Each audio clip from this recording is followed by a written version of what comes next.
अस्सलाम वालेकुम, मैं हूं Farooq Baloch, London based financial journalist. अगर आप मुल्क से बाहर जाना चाहते हैं लेकिन ये तय नहीं कर पा रहे कि कौन सा मुल्क आपके लिए बेहतर है और कितना खर्चा आ सकता है अब्रॉड मूव करने में और वर्क वीज़ा लेने का प्रोसेस क्या हो सकता है, तो ये वीडियो आपके लिए है। वैसे तो बहुत सारे ममालिक है, पाकिस्तान से या इंडिया से या बांग्लादेश, जहाँ से भी आप आना चाह रहे हैं वहाँ से बाहर जाने के लिए। लेकिन इस वीडियो का स्कोप जो है उसमें हमने सिर्फ यूएई और बरतानिया का मवाजना किया है। और इसके हवाले से हम आज की वीडियो में बात करेंगे, दोनों मुल्कों का लाइफ़स्टाइल कंपेयर करेंगे, इनकम लेवल्स और एक एवरेज बंदा कितना कमा सकता है और किस तरह का लाइफ़स्टाइल होता है। तो वीडियो में बने रहिए और एंड तक आपको बहुत इससे रहनुमाई मिलेगी। तो मेरे ख़्याल में मैं यूके के हवाले से बात करता हूँ, जो की नंबर्स हैं, और साथ-साथ जहाँ तक मैच करना पॉसिबल होगा आप यूएई की बात करें और फिर हम आगे बढ़ते हैं वीडियो में। तो पहले बात करते हैं बर्तानिया की इकॉनमी कितनी बड़ी है। तो दुनिया की टॉप 5 टॉप 6 इकोनॉमीज़ में ये आती है, डिपेंडिंग ऑन आप नॉमिनल जीडीपी के बेस पे देख रहे हैं या परचेज़िंग पावर पैरिटी के, लेकिन बड़ी इकोनॉमी में से एक है। इसका साइज़ तकरीबन 2.6 ट्रिलियन अगर अगर नॉमिनल पे देखें, और 3 ट्रिलियन डॉलर्स अगर आप परचेज़िंग पावर पैरिटी की बेस पे देखें। और जो इसका पर कैपिटा जीडीपी है, जो एक इंडिकेशन होता है कि एक अगर टोटल जो मुल्क की जो इकोनॉमी का साइज़ है, अगर उसको इक्वली डिवाइड कर दिया जाए तो उसकी पॉपुलेशन में, तो हर पर्सन का जो है क्या शेयर है उसके अंदर, यानी एक बंदा औसतन कितना खुशहाल है। तो उस हिसाब से ये टॉप 5 क्या, टॉप 10 क्या, टॉप 20 कंट्रीज में भी नहीं आता। उसका जीडीपी पर कैपिटा है तो बड़ा इंटरेस्टिंग, $39,000 है, लेकिन ये टॉप 20 में भी नहीं आता। तो ये इसकी दो मेजर आपसे मैंने जो है इंडिकेटर शेयर किए इकोनॉमिक। इसके अलावा जो मेजर सेक्टर्स हैं जो यूके की इकोनॉमी को ड्राइव करते हैं, वो बेसिकली इनका सर्विसेज सेक्टर बहुत बड़ा है, जो कि तकरीबन 80% इनकी इकोनॉमी को ड्राइव करता है, जिसमें आपके फाइनेंशियल सर्विसेज आती हैं, जिससे मेरा भी ताल्लुक है, बिजनेस सर्विसेज, लीगल सर्विसेज आती है, फिर इनका हॉस्पिटैलिटी सेक्टर बहुत बड़ा है, food businesses, retail sector, beverages, tourism वगैरह। तो यहीं पर ज़्यादातर जॉब्स हैं और यहीं पर लोग कंज्यूम होते हैं लेबर मार्केट के अंदर, depending on their skill level और क्वालिफिकेशन। तो ये मेन सेक्टर है जहाँ पर जॉब्स हैं।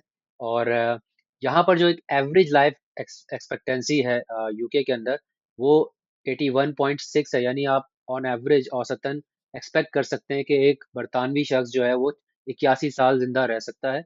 और 1950 के मुकाबले में ये बहुत बेहतर है। 1950 में 68 साल था ये नंबर, और जो आगे प्रोजेक्शंस आ रही हैं 2050 की, सॉरी हाँ 2050 की, उसमें ये 81 साल से बढ़ या 81.5 से बढ़ के तकरीबन 85 साल हो जाएगी। और अब यहाँ पर मैं आपको जो है स्विच ओवर करूँगा कि आप ये चीज़ें बताएँ यूएई की, फिर हम इनकम लेवल्स पे आएँगे।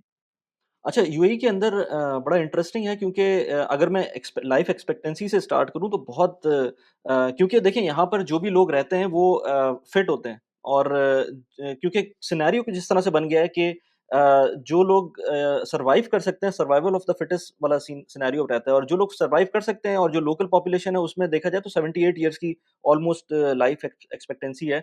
और जहाँ तक पर कैपिटा की बात करें तो पर कैपिटा की वैल्यू जो है वो ऑलमोस्ट कोई 70-80 के दरमियान आती है, डिपेंडिंग आप कौन-सा ईयर देखते हैं, तो 70-80,000 डॉलर्स पर ईयर आती है। लेकिन ये वैल्यू थोड़ी-सी स्क्यूड होती है क्योंकि अब आप बात करेंगे लेट्स से एक लोकल अमराती की और अगर आप बात करेंगे एक एक्सपैट वर्कर की जो ब्लू कॉलर वर्कर आ रहा है, तो वो बड़े डिस्पैरिटी होती है। लेकिन अगर आप ओवरऑल बात करें तो पर कैपिटा जो है वो यूके से आपने जिस तरह बताया कि 40,000 है, तो लेट्स से यूएई की जो है वो ऑलमोस्ट डबल है। लेकिन अगेन उसके अंदर बहुत सारे कैवेट्स हैं जो हमें डायरेक्टली हम इन नंबर्स को जो है वो डायरेक्टली ट्रांसलेट नहीं कर सकते क्योंकि मैक्रो इकोनॉमी एक चीज होती है लेकिन जो जमीन पे चीजें हो रही होती हैं वो थोड़ी सी डिफरेंट होती हैं। तो अगर नॉर्मल बात करें तो 40,000 कहाँ 40,000 और कहाँ $80,000 पर कैपिटा इनकम की बात करें। एक मिसकॉन्सेप्ट ये है कि यूएई की जो ओवरऑल आउटपुट है वो ऑयल बेस्ड है और कुछ हद तक सही भी है, लेकिन मैं दुबई की बात करूं तो दुबई की आउटपुट अब ऑयल बेस्ड ऑलमोस्ट 10% के करीब रह गई है। और जो ज़्यादा आउटपुट है वो coming from trade, coming from economic activities, banking की एक्टिविटीज़ हैं, फाइनेंशियल सर्विसेज़ हैं, इसके अलावा होटल इंडस्ट्री है, इसके अलावा रियल एस्टेट है। ये बहुत बड़ी-बड़ी इंडस्ट्रीज़ हैं यहाँ पर जो कि अब नज़र आने लगी हैं। फ्रॉम द लास्ट 20 इयर्स काफ़ी चीज़ें चेंज होना शुरू हो गई हैं। तो जो ऑफ कोर्स जो लोग एम्प्लॉयबिलिटी की बात करते हैं तो वो भी इन्हीं सेक्टर्स के अंदर ज़्यादा होती है। ऑयल एंड गैस के अंदर हम बात करें तो ज़्यादातर जो अबू धाबी सिटी है या स्टेट है या एमिरेट है, उसके अंदर आपको ज़्यादा लोग नज़र आते हैं ऑयल एंड गैस के अंदर। दुबई की बात करें तो दुबई के अंदर हमको सर्विसेज़ सेक्टर बहुत ज़्यादा इन्वॉल्व रहता है जॉब्स के अंदर, चाहे वो बैंक्स हों, चाहे वो फाइनेंशियल सर्विसेज़ हों, चाहे वो होटल इंडस्ट्री हो, यू नेम इट और इस तरह की चीज़ें आपको नज़र आती हैं। अब एक एक जो नया ट्रेंड आया है यूएई के अंदर वो नोमैड वीज़ाज़ प्रोवाइड करने लगा है और यहाँ पर बहुत सारे ऐसे लोग हैं जो कि यहाँ पर काम ही नहीं कर रहे हैं, सिर्फ़ रहने के लिए आते हैं। तो वो अगेन जो इकोनॉमी है उसके अंदर अपना इनपुट दे रहे होते हैं और उसके अंदर प्रोडक्टिव अपना जो भी अपना पार्ट प्ले कर सकते हैं वो करते हैं। अच्छा, अब इनकम लेवल्स की बात करते हैं। ये बड़ा इंटरेस्टिंग है, लोग इसके ऊपर बहुत ध्यान देते हैं कि कमाई कहाँ पर ज़्यादा है, तो इससे भी कंपैरिज़न करते हैं। तो मैं इनका जो नेशनल डेटा देख रहा था, उसमें जो इनकी लिविंग वेज है, लिविंग वेज बेसिकली एक वॉलंटरी वेज होती है, जो कि आपकी मिनिमम वेज से थोड़ी-सी ज़्यादा होती है, और एम्प्लॉयर के ऊपर होता है, वो देना चाहता है नहीं, लेकिन बहुत ज़्यादा फ़र्क नहीं होता। तो यूके में जो लिविंग वेज है, यानी 23 ईयर्स के अगर आप हैं या उससे ज़्यादा, तो वो 10.42 पर आवर है। अ, अगर इसको आप क्या लें, 40 आवर्स का जो फुल टाइम वर्क होता है, ये उस मिनिमम वेज हिसाब से बता रहे हैं देख आप? लें। नहीं, नहीं, ये लिविंग वेज बता रहा हूँ। मिनिमम अच्छा, वेज ठीक है, इससे थोड़ी मुख्तलिफ है, ठीक ठीक है? है। मिनिमम वेज जो होता है, जो कम से कम आपको देनी है हुकूमत के सरकारी उसके हिसाब हुँ, से, अ, हुँ, जो भी लॉ है उसके हिसाब से, ठीक है? वो मिनिमम वेज होती है। वो 10.18 है पर आवर। लेकिन ठीक जो है, पाउंड पर लिविंग आवर। वेज होती है, लिविंग वेज जो है, हाँ, लिविंग वेज थोड़ी-सी ज़्यादा होती है। लिविंग वेज जो है वो इकोनॉमिस्ट डिसाइड करते हैं, जो आपकी कॉस्ट ऑफ लिविंग है उसकी बुनियाद पे, कि भई मिसाल के तौर पे जो आपकी बेसिक बुनियादी ज़रूरियात हैं, जैसे रेंट हो गया, खाना-पीना हो गया, ट्रांसपोर्ट, एजुकेशन, हेल्थ केयर वगैरह, उसके लिए आपको कितने कम से कम पैसे चाहिए, उसको देख के बनाई जाती है। ये डिबेटेबल है, क्योंकि बहुत सारे लोग कहेंगे ये काफ़ी नहीं है, ज़्यादा होनी चाहिए, यूके बहुत महँगा है। बट नेशनल नंबर है, तो अगर आप लंदन वगैरह से बाहर जाएँ तो शायद ये आपको सही लगेगा। तो इस पे भी मज़ीद तफ़सील से ही बात करेंगे। बहरहाल ये 10.42 है, और अगर आप 40 आवर वीक में काम करते हैं, यानी फुल टाइम काम करते हैं, तो इस हिसाब से जो आपकी अ, ये बन जाती है तकरीबन 1670 पाउंड पर मंथ बनती है। ये तो मैंने बता दी लिविंग वेज की। लेकिन जो एवरेज, यानी एवरेज सैलरी है यूके की, औसतन एक बंदा कितना कमाता है? ज़ाहिर है बहुत सारे लोग इससे ज़्यादा भी कमाते होंगे, इससे कम भी कमाते होंगे, लेकिन एवरेज का मतलब है ज़्यादातर लोगों की इनकम इसके करीब है। वो बनती है साल की 32,000 पाउंड, जो पाकिस्तानी आप कह लें 1 करोड़ 8 लाख, और इंडियन बत साढ़े 32 लाख रुपए बनते हैं, बिफ़ोर टैक्स, ये ग्रॉस है।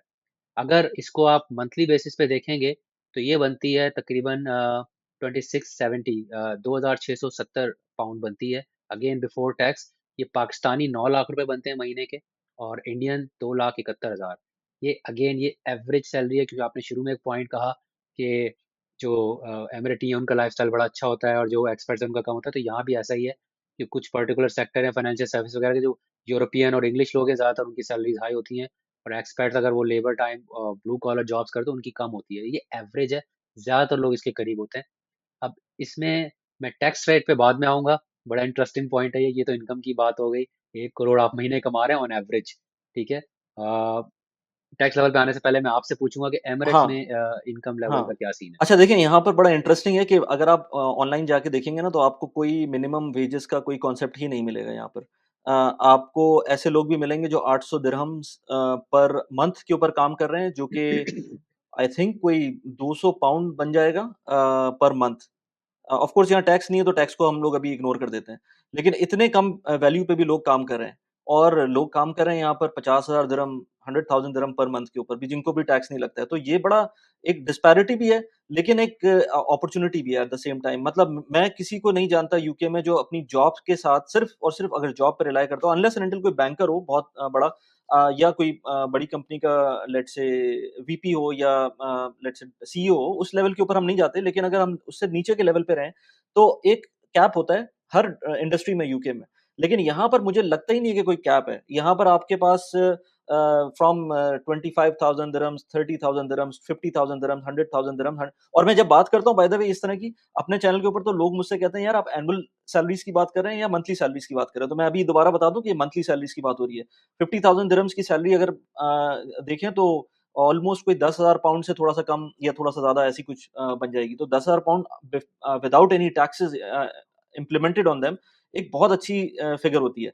लेकिन यहाँ पर बात रुकती नहीं है, ये उससे बहुत आगे तक चली जाती है। लेकिन जो नॉर्मल बात करें अगर आप एक बैरोमीटर अगर बना लें ना कि आप कैशियर को कितने पैसे मिलेंगे, लेट्स से मैं बात करूँ कि बैंक का जो टेलर है, उसको कितने पैसे बनेंगे। क्योंकि देखिए आप किसी की बात करेंगे, लेट्स से मैं कहूँगा मिनिमम वेज इतनी है, मीडियन वेज इतनी है, या इस बंदे को इंजीनियर को इतने पैसे मिलते हैं, तो वो बात समझ नहीं आएगी। अगर मैं एक बैंक टेलर की बात करूँ जो कि नॉर्मल एक कैशियर काउंटर पे बैठा हुआ है, उसको ऑलमोस्ट कोई 7-8 हज़ार दिरहम मिल जाएँगे या मैक्सिमम 10 हज़ार दिरहम मिल जाएँगे। लोकल्स को शायद 15 हज़ार दिरहम भी मिल जाएँ। थोड़ा-सा लोकल्स की और एक्सपैट की सैलरीज़ के अंदर डिफरेंस होता है। तो बैंक की बात करें तो बैंक के अंदर आपको 7,000 दिरहम, 8,000 दिरहम, ये कैशियर की बात कर रहा हूँ। लेकिन ऑफ कोर्स जब आप बैक ऑफिस में जाएँगे या आप डिफरेंट किस्म के रोल्स में जाएँगे जो कि जिसके अंदर फाइनेंशियल मैनेजमेंट आ जाती है या वेल्थ मैनेजमेंट आ जाती है, तो ऑफ कोर्स उसके अंदर डिफरेंट सिनेरियो बनता है। इसी तरह से यूके में भी I am sure different scenario बनता होगा। लेकिन नहीं, जो मैं बंदा यहाँ थोड़ा-सा अच्छा बात हुँ। कंप्लीट कर लें आप। सही। हाँ, लेकिन मैं वही कहता हूँ कि जो लोग यहाँ पर आते हैं और पूछते हैं कि हमें कितनी सैलरी मिलेगी, तो अब आप ये समझें कि लोग जो यहाँ पर फ्रेश आते हैं, उनको 3,000 दिरहम भी मिल सकते हैं, 5,000 दिरहम भी मिल सकते हैं, 6,000 दिरहम भी मिल सकते हैं, इवन 10,000 दिरहम भी मैंने मिलते हुए देखा है लोगों को। लेकिन as you climb up the ladder, वो फिर स्काई इज़ द लिमिट वाली कहानी होती है। It all depends on your scenario, और ये भी डिपेंड नहीं करता कि आपके पास पासपोर्ट कौन-सा है। एक और मिसकॉन्सेप्ट ये है कि आपके पास अच्छा पासपोर्ट होगा। पाकिस्तान के पासपोर्ट के ऊपर ही मैंने लोगों को 70-80 हज़ार दिरहम सैलरीज़ लेते हुए देखा है। तो जी, जी। It is not a barrier. आपका अपना दिमाग पूरा खुला होना चाहिए, ताकि आप अच्छी तरह से ग्रो कर सकें। जी। ठीक है। अच्छा इसमें पहली बात तो आपने जो पॉइंट बताया कि अक्सर एक्सपेट्स की कम होती है, लोकल की आती है। यहाँ यूके में मैंने दोनों तरह की जॉब्स की हैं। मैंने पहले ब्लू कॉलर जॉब भी की है, फूड डिलीवरीज़ वगैरह बहुत ही लेबर टाइप जॉब होती है, काफ़ी लेबर इंटेंसिव। और मैंने अब फाइनेंशियल सेक्टर सर्विसेज सेक्टर जो इनका बड़ा ही प्रीमियम किस्म का सेक्टर है, उसमें भी मैं काम कर रहा हूँ। लेकिन मैंने ऐसा कुछ नहीं देखा कि रेस बेस पे डिस्क्रिमिनेशन हो सकता है होती हो, लेकिन मैंने नहीं देखी। और मेरिट पे होता है, आपकी क्वालिफ़िकेशन पे, आपके स्किल लेवल पे होता है। आप चाहे देसी हैं या आप गोरे हैं, आप मेरे ख़्याल में अच्छा थ्रेशोल्ड हिट कर सकते हैं। मसलन जैसे आपने कहा 50,000 दिरहम, वहाँ पर आपने लोगों की सैलरी देखी है। कैप तो यहाँ पे भी नहीं है, यहाँ प्रॉब्लम टैक्सेस पे हम आते हैं। लेकिन यहाँ पे हाँ। अगर आप इंडिविजुअल बात करें, तो मैंने एवरेज सैलरी की बात की है, लेकिन ज़्यादातर लोग जो शुरू में आते हैं, जो ऑड जॉब्स करते हैं, वो 2,000 भी टच नहीं कर पाते महीने के। यानी साल के हुँ, वो 24,000 भी नहीं बना पाते। एवरेज सैलरी तो 32,000 है, तो वो उससे काफ़ी नीचे है। लेकिन at the same time people who make it big, जो क्लिक कर जाते हैं, उनकी अच्छी सैलरी होती है। अब जिन लोगों से मेरा वास्ता, तो मेरी तो बहुत कम है, लेकिन जिनसे मेरा हुँ। वास्ता पड़ता है, ऐसे भी हैं जो महीने के 100,000 भी ग्रोस उनकी सैलरी है, लेकिन ऑब्वियसली वो टैक्स रेट बहुत ज़्यादा होता है, तो वो आधी हो जाती है तकरीबन। लेकिन ये 100,000 भी सैलरी बता तकरीबन रहे हैं या इसमें इन्वेस्टमेंट कमीशन बैंकर्स भी के साथ। शामिल होता है? मैं सैलरी बता रहा हूँ भाई, सिर्फ सैलरी, उसके बाद बोनस, य अलाउंसेस और पता नहीं ट्रैवल-श्रैवल यानी क्या-क्या कि ये तो कुछ होता है। 1.2 मिलियन ये की तो मैं आपको सैलरी बन जाती है, साल की। बिल्कुल 1.2 क्या 2 मिलियन तक भी होती है, लेकिन ये दुनिया की क्रीम होती है ना, इन्वेस्टमेंट बैंकर्स जो बड़ी-बड़ी फाइनेंशियल हुँ, रीस्ट्रक्चरिंग की डील्स करते हैं, बहुत ज़्यादा फीस चार्ज करते हैं। बट अगेन मेरा जो वास्ता है वो फाइनेंशियल सर्विसेज सेक्टर से, वो सारा पैसे बनाने वाली इंडस्ट्री है। तो अगेन उधर सैलरीज़ का थ्रेशोल्ड बहुत ज़्यादा है। लेकिन आपने जो बात की कैप, तो लोग यहाँ भी करते हैं, और देसी भरे हुए इंडियन, पाकिस्तानी, श्रीलंकन जो बना रहे हैं पैसे, मतलब 100,000 भी बना रहे हैं, लेकिन ऑब्वियसली वो बहुत कम होंगे। एवरेज को हम इसलिए लेके चलते हैं कि ज़्यादातर लोग इसके आस-पास होंगे। चलें टैक्स इसके साथ ही टैक्स हुँ। लेवल पे आते हैं, क्योंकि ये 100,000 बड़ा सुनने में अच्छा लगता है, महीने के 100,000 पाउंड्स और साल के 1.2 मिलियन। लेकिन यहाँ पर ये है कि जब टैक्स लगता है, तो बड़ी आपकी जो है ना आपकी ना जेब जो है ना हल्की हो जाती है, क्योंकि यहाँ पर जो टैक्स स्लैब्स हैं, मैं स्कॉटलैंड को काउंट नहीं कर रहा, वहाँ 5 ब्रैकेट्स हैं, वो थोड़ा कॉम्प्लिकेटेड होता है। लेकिन अगर इंग्लैंड, वेल्स और नॉर्दर्न आयरलैंड की बात की जाए, तो जो टैक्स रेट्स हैं, वो बेसिक ब्रैकेट जो है वो 20% का है। यानी अगर आप साल में 12,500 71 पाउंड्स कमा रहे हैं, इससे कम, तो आप पे कोई टैक्स नहीं है। इसको वो पर्सनल अलाउंस कंसिडर करते हैं कि ये बहुत ही कम इनकम है, साल के 1,000 से थोड़े ज़्यादा ही बन रहे हैं, 1,000 कुछ बन रहे हैं, तो उसको टैक्स नहीं लगाते। लेकिन इससे ₹1 भी कमाएँगे, 1 पाउंड भी ज़्यादा कमाएँगे, तो हर एक्स्ट्रा पाउंड जो आप बनाएँगे इसके ऊपर, उस पे 20% टैक्स है। इसको थोड़ा-सा मैंने कुछ नंबर्स दिए हैं, मैं अगर आपको कॉन्टेक्स्ट में डालूँ, तो 20% के हिसाब से अगर हम इसी की मिसाल ले लें, जो आपकी एवरेज सैलरी है, तो बल्कि इनफैक्ट इस पे मैं बाद में आता हूँ। जो दूसरा ब्रैकेट है 12,000 से 12,500 से ऊपर वाला, वो 40% का है। फिर आप देखेंगे पहला जो है 12,000 तक कोई टैक्स नहीं है, और 12,000 से ऊपर जो है वो 20% टैक्स है, और ये जाता है 50,000 सालाना तक। यानी 12,000 से लेकर 50,000 पाउंड सालाना अगर आप बना रहे हैं, तो आपको 20% टैक्स लगेगा पहले 12,000 को छोड़ के, बाकी ऊपर वालों पे, क्योंकि प्रोग्रेसिव टैक्स स्लैब है। इससे अगला ब्रैकेट है वो 40% वाला है, यानी डायरेक्ट डबल हो जाता है। उसमें ये होगा कि जो पहले 12,000 है उस पे तो नहीं है, फिर जो 12 से 50 तक है उस पे 20% लगेगा, 50 से ऊपर जो बना रहे हैं और 1,25,000 तक, उस पे 40% लगेगा। फिर जो तीसरा और हायर इनका जो रेट है, वो 45% को एडिशनल टैक्स कहते हैं। अगेन फिर 1,25,000 पाउंड से जो ऊपर मज़ीद है, उस पे आपका 45% लगेगा। तो ये ब्रैकेट्स में लगता है। अब इसको अगर मैं आसान कह कहूँ तो हम नेशनल जो हमने सैलरी ली थी ग्रॉस बिफोर टैक्स 32,000 पाउंड साल के, उसी को ले लेते हैं। तो उसपे जो है पहले 12,000 जो हैं उस पे आप कोई टैक्स नहीं देंगे। और जो बाकी के 19,400 बचते हैं उस पर आप फिर देंगे 20% टैक्स। तो ये आपके जो ग्रॉस सैलरी जो थी 32,000 बन रही थी तकरीबन, ये 28,000 के ऊपर आ जाएगी। तब ये 28,000 आपकी नेट सैलरी हो गई। तो जब आप पर मंथ बेसिस पे देखेंगे तो ये तकरीबन 2340 पाउंड बन जाते हैं। अगेन इसमें मैं एक कैवियट दे दूं कि यहाँ पर बहुत सारे टैक्स बेनिफिट्स भी होते हैं, कुछ रिबेट्स भी होते हैं, लेकिन क्योंकि मैं सिटीजन नहीं हूँ, मैं वर्क वीज़ा पे, तो मुझे तो नहीं मिल रहे। तो मैं उसको सिंप्लिसिटी के लिए जो है वो टैक्स के अलाउंसेस नहीं काउंट कर रहा। तो जहाँ 32,000 आपकी ग्रोथ थी, वो आपकी नेट सैलरी 28 पे आ गई, और आपकी जो नेट सैलरी जो टेक होम है वो आपकी तकरीबन एवरेज 2340 है, जो कि एवरेज बुरा नहीं है यहाँ पे, depending upon where you live. अब इस एवरेज इनकम को अगर हम देखें पाकिस्तानी रुपीस में, तो ये तकरीबन 8 लाख रुपए बनते हैं मंथली। और इंडियन रुपीस के हिसाब से देखें 2,38,000 रुपए बनते हैं। अब इसमें किस तरह का लाइफस्टाइल अफोर्ड कर सकते हैं, इस पे मैं बाद में आऊंगा। पहले आप यूएई के टैक्सेस की बात करें। देखिए, यूएई के अंदर तो सबसे बड़ा मसला क्या होता है, मैं सबको यही बोलता हूँ कि जो लोग यूएई में काम कर रहे हैं ना, उनको अपने ऊपर टैक्स लगाना चाहिए। क्योंकि यहाँ पर कोई टैक्सेस नहीं है। तो अगर किसी की 30,000 दिरहम सैलरी है, तो वो 30,000 दिरहम सैलरी उसको डायरेक्ट मिलेगी। और लोग कहते हैं कि इनडायरेक्ट टैक्सेस हैं, पार्किंग के ऊपर फीस है। तो पार्किंग की फीस तो मैंने खुद स्कॉटलैंड में देखी है कि 12-12 पाउंड पर आवर की आपको देने पड़ जाते हैं पैसे। तो वो तो कुछ भी नहीं है ना, वो तो टैक्सेस जो हम टैक्स यहाँ पर बोल रहे हैं, वो तो वहाँ पर नॉर्मल फीस है। इसी तरह टोल टैक्स हो सकता है, या लेट्स से वैट हो सकता है, वैट 5% आ गया है यहाँ पर। ये सारी चीज़ें नेग्लिजिबल हैं अगर हम यूके से बात करते हैं, कंपेयर करते हैं, क्योंकि इनकम टैक्स यूएई में कुछ भी नहीं है, ज़ीरो है। इसके बाद कॉर्पोरेट टैक्स आ गया अब, जो कि कंपनीज़ पे लगता है, लेकिन वो ऑफ कोर्स ट्रांसलेट नहीं हो रहा है अभी जो लोग जिनकी इनकम है। तो मैं जो इम्पोर्टेंट बात है, जो लोग यहाँ पर आते हैं, मैं उनको कहता हूँ कि अगर आपकी अच्छी सैलरी है, तो फिर आपको हर सूरत में अपने ऊपर वो टैक्स लगाना चाहिए खुद से, जो अगर आप यूके में होते हैं, कनाडा में होते हैं, या किसी और कंट्री में होते हैं, तो वो इवन पाकिस्तान के अंदर होते हैं, तो पाकिस्तान के अंदर भी इवन 40% टैक्स लगने लगा है अब। तो अगर आप कहीं ऐसी जगह पर होते हैं, तो उसको टैक्स को ऑटो इम्प्लीमेंट करें अपने ऊपर, और उन पैसों को इन्वेस्ट और सेव करें। अगर आप ये नहीं करेंगे, तो down the line 10 years later आप फिर यही सोच रहे होंगे कि यार, हम जो लोग बाद में ये बात करते हैं कि यूएई ने हमें कुछ नहीं दिया और यूएई का कोई फ़ायदा नहीं है रहने का। मैंने ऐसे लोग देखे हैं जो 50-50, 60-60 हज़ार दिरहम की सैलरी के बाद भी कुछ नहीं होता हाथ में, और ऐसे लोग भी देखे हैं जिन्होंने अपनी पूरे फैमिलीज़ को का टर्न अराउंड कर दिया है, सिर्फ़ 15,000 दिरहम या 20,000 दिरहम सैलरीज़ के अंदर। तो इट डिपेंड, फाइनेंशियल मैनेजमेंट बहुत इम्पोर्टेंट है। तो टैक्सेस की बात करें, तो टैक्सेस अच्छी बात ये है कि नहीं है, लेकिन उसका नुकसान ये होता है कि जब लोग यहाँ से आइदर पाकिस्तान वापस जाते हैं, या माइग्रेट करते हैं टुवर्ड्स कनाडा या यूके, तो वो बड़ा मुश्किल होता है उनके लिए। ये कंप्यूट, जैसे आप कह रहे हैं ना, ये सारी चीज़ें कंप्यूट करना लोगों के लिए एलियन कॉन्सेप्ट हो जाता है। मैं 15 साल से ऑलमोस्ट हूँ यहाँ पर, तो मैंने सोचना ही छोड़ दिया कि कोई चीज़ टैक्स के नाम पर होगी भी। क्योंकि कनाडा की बात करें, यूएस की बात करें, और यूके की बात करें, तो लोग इसको ऑप्टिमाइज़ कर रहे होते हैं। किस तरह से कितना टैक्स बचा सकते हैं, किस तरह से कहाँ पर खर्चा करें, या किस एम्प्लॉयर के थ्रू आप हायर हो जाएँ, ये सारी चीज़ें लोग अपने हिसाब से सोच रहे होते हैं। यहाँ पर ये सोचने का कोई मौका ही नहीं मिलता, क्योंकि यहाँ पर टैक्स का चक्कर ही नहीं है। बस मैं ये कहता हूँ लोगों को कि जो जितनी भी सैलरी आपको आपकी, आप उसके ऊपर खुद टैक्स लगाएँ। मुझे ये बताएं, जो आप कह रहे हैं टैक्स का कॉन्सेप्ट नहीं, मैं एक बार मुझे याद है यूएस भी गया था, और टेक्सास जो उनकी स्टेट है उधर ऑस्टिन शहर है, तो उधर तो वो इनकम टैक्स है ही नहीं, बिकॉज उन्होंने कहा था जीरो इनकम टैक्स, जैसे आप दुबई का बता रहे हैं। बट वहाँ प्रॉपर्टीज पे बहुत ज्यादा टैक्स है, तो यहाँ से नहीं तो वहां से, अगर इनकम पे नहीं लगा रहे तो स्पेंडिंग पे लगा रहे हैं।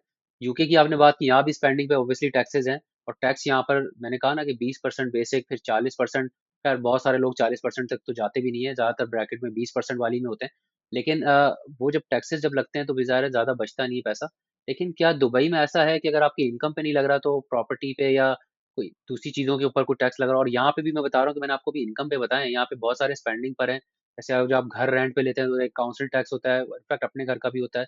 काउंसिल सर्विसेज का अलग टैक्स होता है, और उसमें क्या कवर्ड होता है उस पर मैं बात कर लूंगा। इसी तरह से हुँ, ऑब्वियसली यहाँ पे मुख्तलिफ किस्म से, अब लंदन में आप जाते हैं, 3-4 किस्म के टैक्सेस है। गाड़ी में कंजेशन जोन है, उसके ऊपर अलग टैक्स लगता है। फिर एक यूलर्स है, जहाँ पे जैसे अगर आपकी गाड़ी बहुत धुआं शुआं छोड़ रही है, अल्ट्रा लो एमिशन जोन, उसका टैक्स अलग है।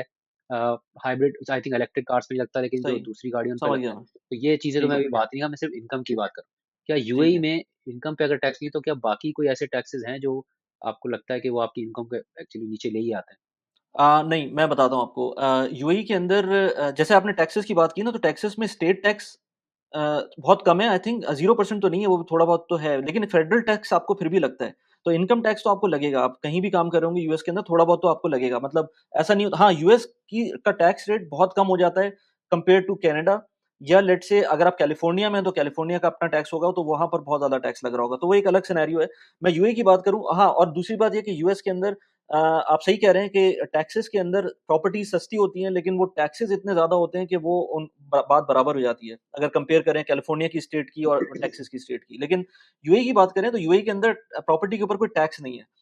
इवन वैट नहीं है। मतलब आप अगर रेजिडेंशियल प्रॉपर्टी की बात करेंगे तो इस वक़्त कोई टैक्स नहीं है, सिवाय इसके कि जब आप प्रॉपर्टी खरीदेंगे तो आपको डीएलडी देना पड़ेगा, दुबई लैंड डिपार्टमेंट का जो फीस होती है वो देनी पड़ेगी, वो 4% होती है। तो वो तो पाकिस्तान में लें या आप स्टैम्प ड्यूटी कहलाती है मेरे ख्याल से यूके में। तो अगर वहाँ पर यूके में लेंगे तो आपको एक फिक्स किस्म की एक स्टैम्प ड्यूटी होती है, बल्कि वो जो कॉस्ट ऑफ एक्विजिशन कह लें आप प्रॉपर्टी की, तो cost of acquisition of property का जो टोटल कॉस्ट बनती है यूएई के अंदर वो 7-8% बनती है। यानी कि अगर आपने 1 मिलियन की प्रॉपर्टी ले रहे हैं तो 70,000 दिरहम आपको खर्च करने पड़ेंगे। वो 70,000 दिरहम सिर्फ ये नहीं है कि आपकी कोई गवर्नमेंट ले रही होगी, गवर्नमेंट सिर्फ आपसे शायद 4% ले रही होगी, थोड़ा बहुत पैसे और एक्स्ट्रा ले रही होगी।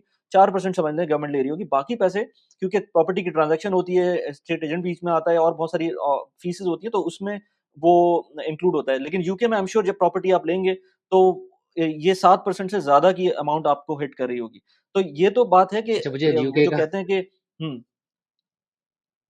हाँ, मैं ये कह रहा हूँ कि यूके का मुझे बहुत अच्छा पता नहीं, प्रॉपर्टी को मैंने इतना डील नहीं किया, लेकिन ऑब्वियसली थोड़ी बहुत रिपोर्टिंग की थी, आइडिया था कि कोविड के टाइम पे उन्होंने जो टैक्स स्टैम्प ड्यूटी वगैरह थी वो भी माफ स्टैम्प कर ड्यूटी दी खत्म थी, कर दी थी। तो हाँ, बेनिफिट देते हैं। ऑब्वियसली रियल एस्टेट सेक्टर इनको बड़ा प्यारा है। चलें आगे हुँ। बढ़ते हैं। नहीं, लेकिन जो लेकिन मैं एक और चीज़ जो लाइफस्टाइल बताऊँ, की आप बात बिल्कुल सही कह रहे हैं कि यहाँ पर ये चीज़ें तो ठीक है, इनडायरेक्ट टैक्सेशन नहीं है। मतलब ठीक है, पार्किंग के ऊपर आपको लग जाएगा, फाइन्स बहुत ज़्यादा अब ये समझें कि रेड सिग्नल तोड़ने के ऊपर 50,000 दिरहम का फाइन है।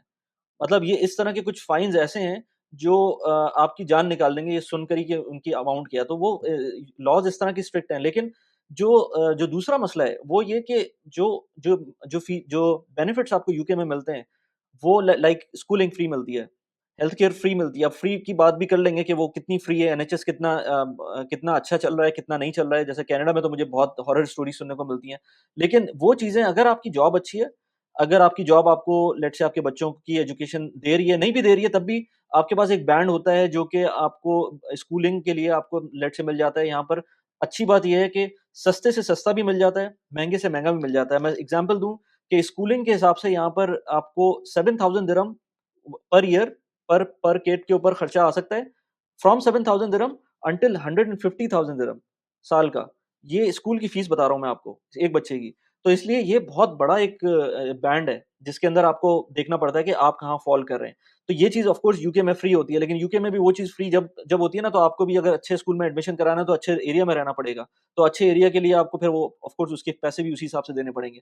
तो प्रोज़ एंड कॉन्स हैं, लेकिन अभी भी मैं कहता हूँ कि ये चीज़ें अगर आप मैनेज कर लें, स्कूलिंग मैनेज कर लें, जो कि मुश्किल हो जाती है, स्कूलिंग बहुत महँगी। मैं कहता हूँ सबसे मुश्किल काम जो यहाँ पर अगर ज़्यादा बच्चे हैं आपके, तो वो आपके लिए स्कूलिंग होती है। उसके बाद रेंट की बारी आती है, उसके ऊपर हम बाद में बात करेंगे। अच्छा, इस पे अब मेरे ख्याल में लाइफ़स्टाइल के ऊपर आते हैं कि अगेन कुछ हमने नेशनल डेटा तो देख लिया, अगर हम नेशनल एवरेज भी ले लें जो सैलरी की है, मैंने बताया नेट सैलरी आपकी अगर बनती है पाकिस्तानी 8 लाख रुपए, तो अगर पाकिस्तानी 8 लाख के हिसाब से आप कराची में रह रहे हो तो मेरे ख्याल बड़ा ही शाहाना आपका लाइफ़स्टाइल होगा, नौकर-चाकर, गाड़ी-शाड़ी, ड्राइवर वगैरह।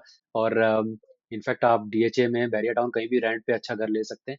लेकिन यहाँ पे सुनने में तो 8 लाख बड़े अच्छे लग रहे हैं, लेकिन क्योंकि वो यहाँ के 2340 हैं खाली, तो इन पैसों में आप क्या अफ़ोर्ड कर सकते हैं? अगेन ये बहुत सारी चीज़ों पे डिपेंड करता है, सभी आपने भी ज़िक्र किया किस एरिया में आप रह रहे हैं, किसी बिज़नेस डिस्ट्रिक्ट के करीब हैं, जैसे लंदन के करीब हैं या मैनचेस्टर के करीब हैं, तो ऑब्वियसली रेंट आपका बहुत ज़्यादा बड़ी कॉस्ट होती है। अगेन और that is a big factor in your lifestyle कि अगर आप मिसाल के तौर पे अपने अपनी इनकम तो आपको नहीं बताऊँगा, लेकिन चलिए मैं ये बताता हूँ कि जो नेशनल एवरेज मैंने आपसे शेयर की उससे ज़्यादा है। लेकिन अगेन अगर मैं प्रोपोर्शनेटली बात करूँ तो हर 10 पाउंड जो मैं कमाता हूँ, उसमें से समझ लें कि तकरीबन 7 पाउंड जो है मेरे घर का किराया, रेंट, यूटिलिटीज़ और आपके मोबाइल, इंटरनेट, ब्रॉडबैंड इन चीज़ों में निकल जाते हैं। बाकी 3 पाउंड में मुझे अपनी ग्रोसरी करनी है और उसी में मुझे सेविंग भी करनी है। तो समझ लें बहुत ज़्यादा बचता नहीं है। अगेन अगर मेरी वाइफ़ मेरे साथ काम करती है, तो शायद मेरी वाइफ़ की जो सैलरी है वो हमारी सेविंग हो जाए, मेरी सैलरी में घर चल जाए, तो बड़ा मुश्किल है और मैं एवरेज से ऊपर हूँ। लेकिन अगेन मैं लंदन के बहुत पास रह रहा हूँ तो ये भी इशू है। अगर मैं दूर जाता हूँ, जैसे लाइफ़स्टाइल में चीज़ बहुत मैटर करती है कि तो जो मैं रेंट यहाँ पे दे रहा हूँ शायद उससे आधे में नहीं तो एटलीस्ट उसके 60% या 70% पे मैं बहुत अच्छा शानदार घर ले सकता हूँ कहीं दूर जाके, मे बी बर्मिंघम में या लेस्टरशायर में, जहाँ कम्युनिटी बहुत ज़्यादा बड़ी है, या इवन वेल्स साइड पे। लेकिन फिर प्रॉब्लम ये है कि फिर मेरी जॉब ऐसी होनी चाहिए कि मेरी इनकम यही हो। अगर वहाँ पे लोकल जॉब्स करूँगा तो उधर की फिर जो जॉब मार्केट है वो वीक है, ठीक है? ज़्यादातर जो अच्छी सैलरीज़ है वो लंदन के आस-पास ही मिल रही हैं, या तो फिर आप कोई ऐसा काम करें जो आप ऑनलाइन कर रहे हो। तो ये बड़ा मैटर करता है लाइफ़स्टाइल के अंदर। अब मैंने आपको थोड़ा-सा एक ब्रेकडाउन दे दिया कि अगर मैं नेशनल एवरेज से ऊपर हूँ, लंदन के पास हूँ, तो मैं क्या क्या किराए में लगा रहा हूँ और क्या बचा रहा हूँ। तो ये अगेन बट अगेन मुझे भी यहाँ पे 1-2 साल हुए हैं, हो सकता है 4 साल, 5 साल बाद अगर जिस मिसाल साथ में मेरी वाइफ़ काम करती है, मेरी इनकम बढ़ती है, तो शायद चीज़ें बेहतर हो जाएँ। हाँ, ये ज़रूर है कि कंपेयर टू पाकिस्तान बहुत सारी चीज़ों पे कॉम्प्रोमाइज़ है। मेरी गाड़ी अच्छी थी मेरे पास, यहाँ पे भी गाड़ी मैं अफ़ोर्ड कर सकता हूँ, थोड़ी 8-10 साल पुरानी चली हुई मिल जाती है मुनासिब पैसों में। लेकिन इस वक़्त यहाँ पे एक और इश्यू चल रहा है जो बैकलॉग है कोविड की वजह से। उसकी वजह से जो लाइसेंस का जो ड्राइविंग टेस्ट है उसकी डेट बड़ी मुश्किल से मिल रही है। मुझे जनवरी की डेट दी ओके, है उन्होंने जून के अंदर, 5 महीने का ओके, गैप। वो लाइसेंस राइट, मिलेगा तो मैं गाड़ी चलाऊँगा। तो गलती मुझसे ये राइट, हो गई कि मैंने इंटरनेशनल नहीं बनवाया था पाकिस्तान में। ना पाकिस्तान से अगर इंटरनेशनल बना के लाएँ तो आप 1 साल तो चला सकते हैं, उसके बाद राइट, कन्वर्जन होता है। That's an important okay, point, अगर कोई आ रहा हो तो वो ये नोट कर ले।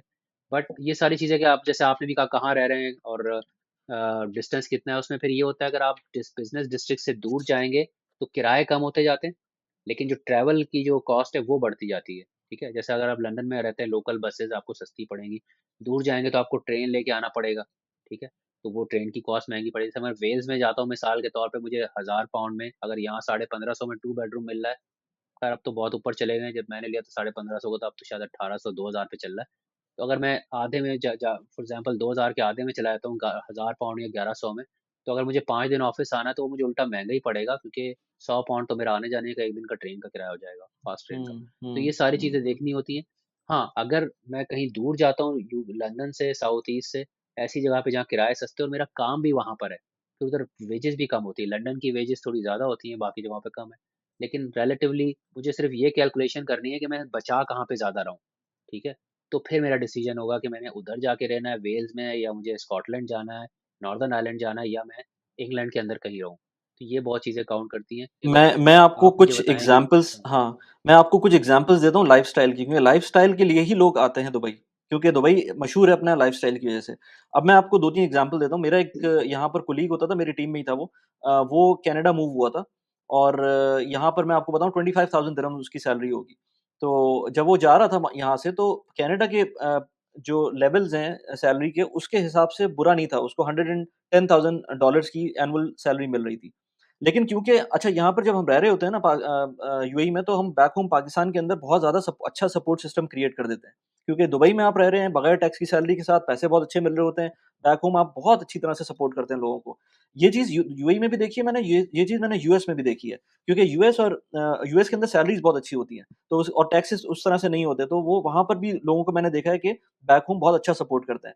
कंपेयर टू कनाडा, ऑस्ट्रेलिया या यूके, जहाँ पर अगर आप नॉमिनल जॉब कर रहे हैं तो बहुत मुश्किल हो जाता है आपको पीछे सपोर्ट करना। तो मैंने जिस बंदे की बात बता रहा हूँ आपको, कनाडा के स्टैंडर्ड से उसकी अच्छी सैलरी थी, लेकिन उसकी सिंगल इनकम हाउसहोल्ड था, क्योंकि उसकी अपनी जॉब थी, उसकी वाइफ नहीं कर रही थी।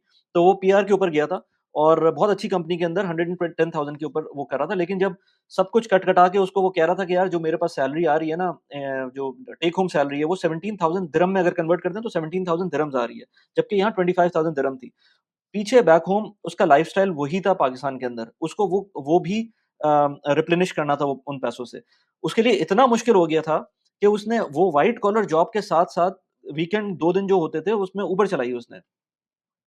जो वो उबर चला रहा था, तो मुझे उसने बताया कि यार मैंने 3 महीने के करीब उबर चलाई है, लेकिन मुझसे वो फिर भी कंट्रोल नहीं हो पा रहा था, तो फिर मैंने छोड़ दिया, क्योंकि ये लेबरस जॉब होती है उबर चलाना। 8 घंटे 10 घंटे से ज़्यादा आप चला नहीं सकते। साथ में आपको 6-5 डेज़ वर्क भी करना है। तो ये काम आपका मतलब ये कोई फ़ायदा नहीं है इसका इस तरह से काम करने को। लेकिन मैं आपको सिर्फ़ ये बता रहा हूँ, इम्पैक्ट बता रहा हूँ, कि जब बंदा वहाँ जाता है, जब सैलरी कट होती है, अगर तो आपका पता है कि आपको पीछे बैक होम सपोर्ट नहीं करना है, फिर तो आप बहुत आराम से अपनी लाइफ़ गुज़ार सकते हैं, क्योंकि कनाडा में या यूके में खुद भी गवर्नमेंट भी बहुत कुछ सपोर्ट कर रही होती है। आप सिंगल इनकम मतलब आपका हाउसहोल्ड है, तब भी कुछ ना कुछ गुज़ार सकते हैं। लेकिन अगर आप पीछे भेजना है आपको और ज़्यादा सपोर्ट करनी है, तो मुश्किल हो जाती है। अब एक और एग्ज़ाम्पल देता हूँ मैं आपको, अपने एक और मेरे जानने वाले हैं। आप ये समझिए कि वो यहाँ पर बिज़नेस पाकिस्तान में करते हैं, और सब कुछ उनका सेटअप पाकिस्तान में है, लेकिन वो मूव हो गए दुबई, फैमिली के साथ। और अक्सर वो हर हफ्ते मतलब हर महीने 1 हफ्ते के लिए पाकिस्तान जा रहे होते हैं और वहाँ पर अपना बिज़नेस सेटअप करके देख कर आके वापस आ जाते हैं, 3 हफ्ते यहाँ रहते हैं, फिर पाकिस्तान चले जाते हैं या बीच में कभी-कभी और चले जाते हैं। उनके पास वो जहाँ रह रहे हैं, उन्होंने एक बड़ा अपार्टमेंट रेंट पे लिया हुआ है और साथ में अपने जो उनके मेड्स हैं, जो उनके ड्राइवर्स हैं, उनके लिए उसी बिल्डिंग के अंदर एक छोटा अपार्टमेंट लिया हुआ है। तो आप ये सोच भी नहीं सकते इस लेवल की लेविशनेस आप यूके में नहीं सोच सकते कि अपने पूरा का पूरा हाउस होल्ड उन्होंने उठा के यहाँ पर लेके आ गए। और अच्छा खासा एक्सपेंसिव है मतलब सस्ता नहीं है वो। लेकिन क्योंकि उनके पास कैश फ्लो है, तो वही बात है जब तक यहाँ पर कैश फ्लो आपके पास है, अच्छी इनकम है आपके पास तो आप यहाँ पर स्काई इज़ द लिमिट। लेकिन अगर मैं नॉर्मल बंदे की बात करूँ, जो यहाँ पर आने की सोच रहा होता है, तो यहाँ पर अब एक्सपेंसिव हो गया है। मतलब अगर 2 बेडरूम अपार्टमेंट की बात करें, दुबई के अंदर बात करें, तो आपको 70,000 दिरहम्स, 80,000 दिरहम्स पर एनम के ऊपर ये अपार्टमेंट मिलता है, जो कि आपको हाँ, ऑफ कोर्स आपको थोड़ा-सा सस्ता इसमें थोड़ा-सा सस्ता मिल सकता है, 60,000 में भी मिल सकता है। शारजाह में आ जाएँगे तो शायद 50,000 में मिल जाए या इससे भी कम में मिल जाए। लेकिन वही बात है फिर शारजाह में आएँगे तो आपको ट्रांसपोर्ट टाइम बढ़ जाएगा। आपको ट्रैफ़िक इतना हो गया आजकल कि आप मैं जहाँ रहता हूँ मुझे ज़्यादा नहीं जाना पड़ता, ज़्यादा ट्रैवल नहीं करना पड़ता अपनी जॉब के लिए। लेकिन कभी-कभी मुझको जब निकलना पड़ता है मीटिंग्स के लिए सुबह-सुबह तो मैं अभी लास्ट वीक निकला था मुझे 1.5 घंटा लगा था अपने एक ऑफ़िस पहुँचने में दुबई के अंदर। इतना ट्रैफ़िक हो गया है और उसका रीज़न यही है कि पूरी दुनिया से लोग आ रहे हैं आजकल और अब तो सीज़न भी स्टार्ट हो गया, टूरिस्ट भी भरे पड़े हुए हैं। एक दोस्त मुझे बता रहा था कि उसने 1 हफ़्ते का होटल लिया था $75 पर नाइट का। उसके इत्तेफ़ाक से उसको 2 हफ़्ते के लिए बढ़ाना पड़ा। उसने बोला 75 नहीं तो $80 में बढ़ जाएगा। उसको वो डबल चार्ज कर रहे थे जस्ट बिकॉज़ कि सीज़न स्टार्ट हो गया है। तो यहाँ पर सीज़नैलिटी भी बहुत इम्पोर्टेंट होती है कि आप कब आ रहे हैं, किस तरह से आ रहे हैं। ड्राइविंग लाइसेंस की आपने बात की, ड्राइविंग लाइसेंस का जो कॉस्ट है, वो आप यूजुअल वे में चलेंगे तो 7000 दिरहम्स की कॉस्ट है। वो तकरीबन कोई 5 साल के लिए वैलिड होगा, फिर 5 साल बाद जब आप रिन्यू कराएँगे तो फिर ऑफ कोर्स जब रिन्यूअल की कॉस्ट होगी वो 300 दिरहम या 400 दिरहम होगी, लेकिन इनिशियल कॉस्ट 7,000 दिरहम तक पहुँचती है। तो ये सारी चीज़ें हैं जो बंदे को सोचनी चाहिए यहाँ पर आने से पहले बेड ऑफ रोज़ेज़ नहीं है सब कुछ अगर जॉब अच्छी मिल जाती है तो फिर तो सब सेट है। लेकिन जॉब नहीं मिलती है आपको सही, हल्की जॉब पे आते हैं तो उसके अंदर बहुत सारे आपको कॉम्प्रोमाइज़ेज़ करने पड़ेंगे।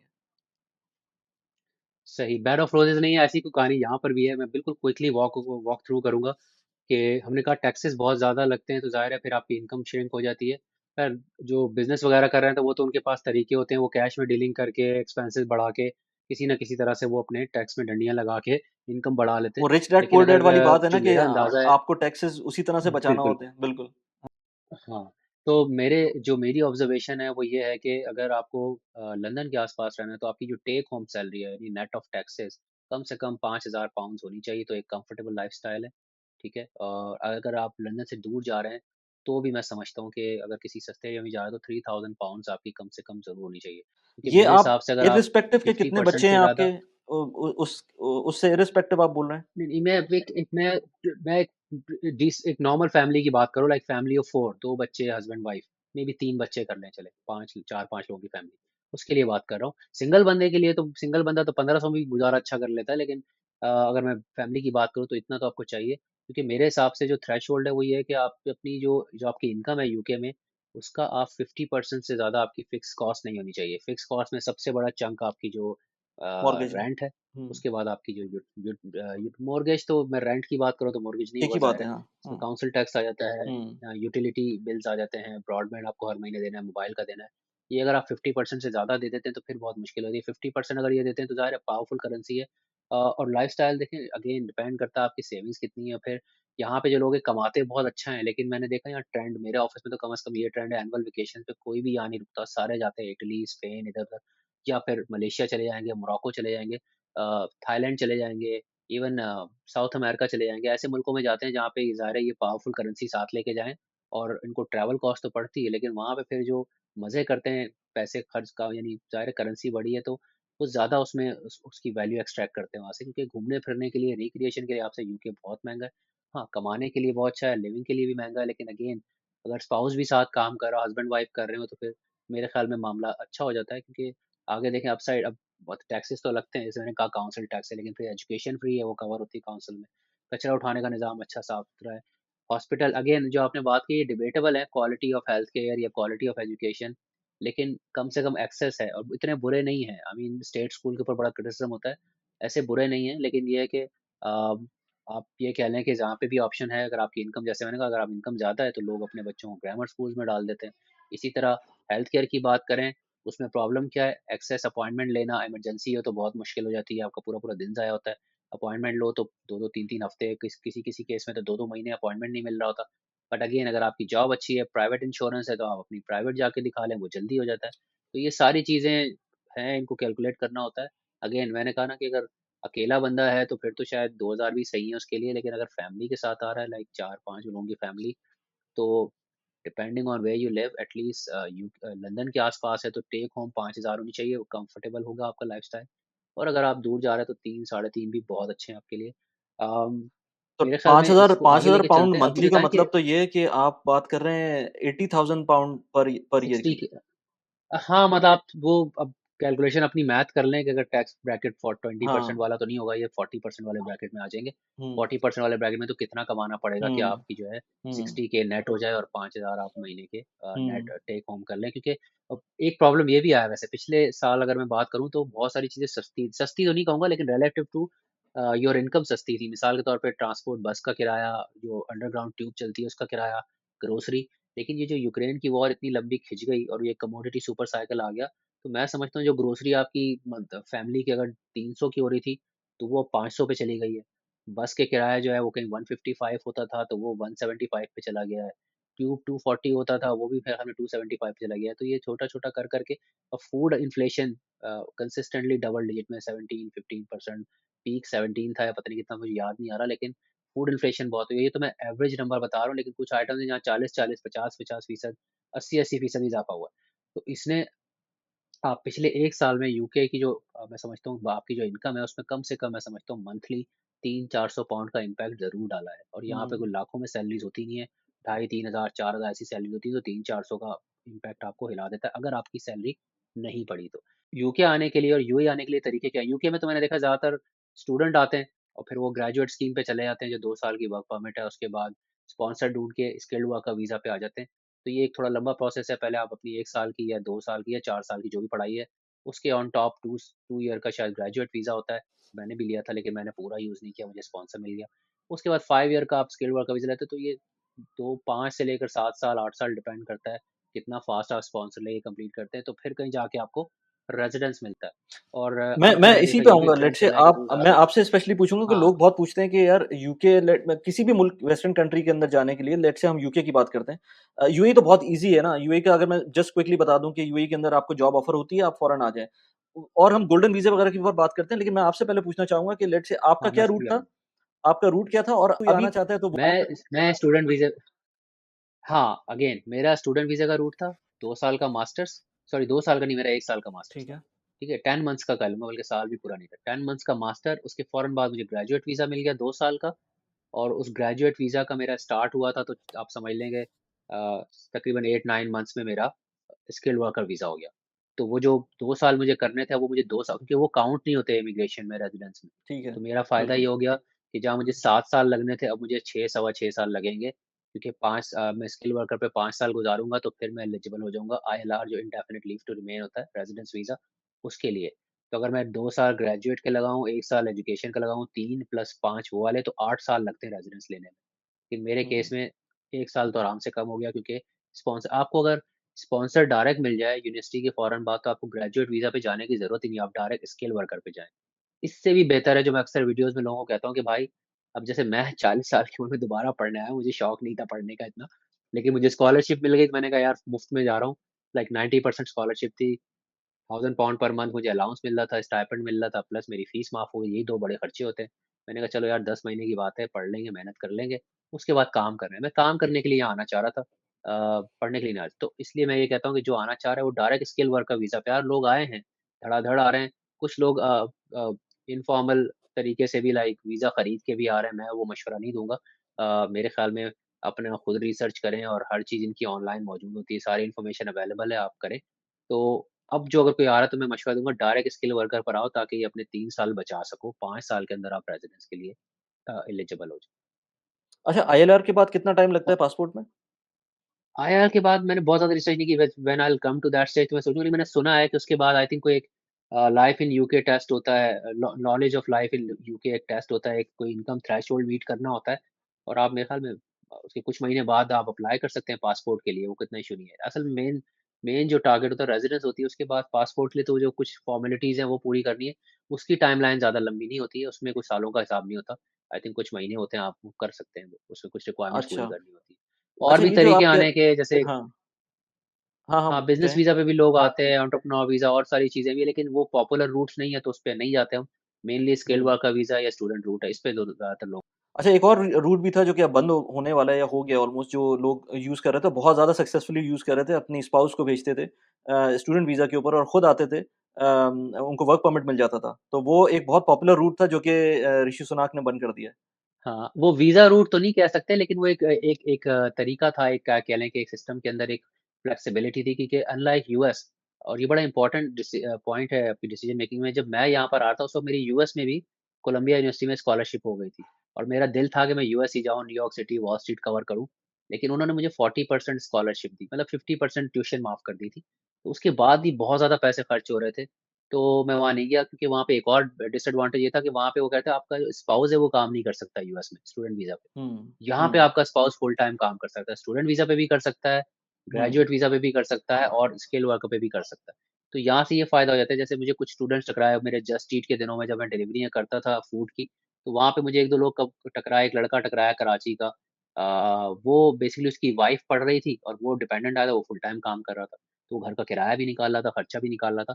तो ऐसे हो जाता है, ये अच्छा वो था, लेकिन अब ज़ाहिर है उन्होंने सख्ती कर दी है, क्योंकि यहाँ पे लोग इतने आ गए हैं, नए जो बिल्ड्स हैं, घर बन नहीं रहे, सप्लाई की शॉर्टेज है, जिसकी वजह से किराए बहुत बढ़ गए हैं, तो एक मतलब बहुत मुश्किल हो गया, घर ढूँढना बहुत मुश्किल हो गया यहाँ पे। मुझे बहुत प्रॉब्लम हुई है पर्सनली, कि शॉर्टेज बहुत ज़्यादा है, लोग इन्होंने बहुत ज़्यादा बुला लिए हैं, इन्होंने इतना सोचा नहीं था जितने इन्होंने लोग बुला लिए हैं। और सप्लाई साइड जो है, यानी जो घर अवेलेबल है रेंट के लिए, वो उतने ही है। फिर कंसंट्रेटेड है सारे अराउंड लंदन, ज़्यादातर लोग तो इसके आस-पास ही आते हैं। बहुत कम लोग जाते हैं कार्डिफ वगैरह या स्कॉटलैंड वगैरह, ज़्यादातर तो लोग लंदन के आस-पास आते हैं।